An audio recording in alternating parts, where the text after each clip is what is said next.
16 জেলার উপর দিয়ে সর্বোচ্চ 60 কিলোমিটার বেগে ঝড় ও বজ্রসহ বৃষ্টি হতে পারে বলে আশঙ্কা করছে আবহাওয়া অধিদপ্তর।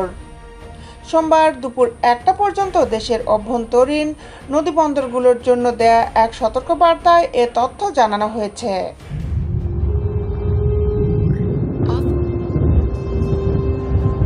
বিস্তারিত নিয়ে আপনাদের সাথে আছি আমি শামিমা সুলতানা।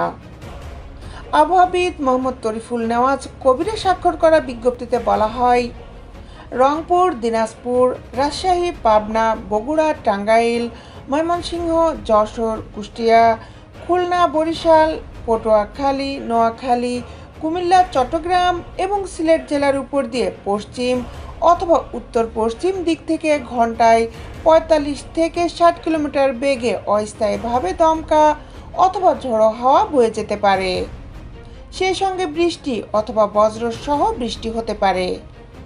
তাই এসব এলাকার নদীবন্দরগুলোকে 1 নম্বর সতর্ক সংকেত দেখাতে বলা হয়েছে।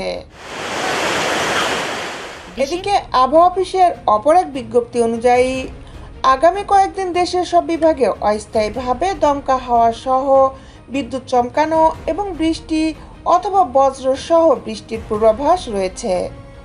সেই সঙ্গে কোথাও কোথাও ভারী বর্ষণও হতে পারে।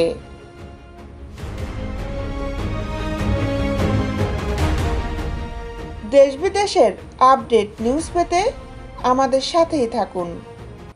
Justice television, Dhaka.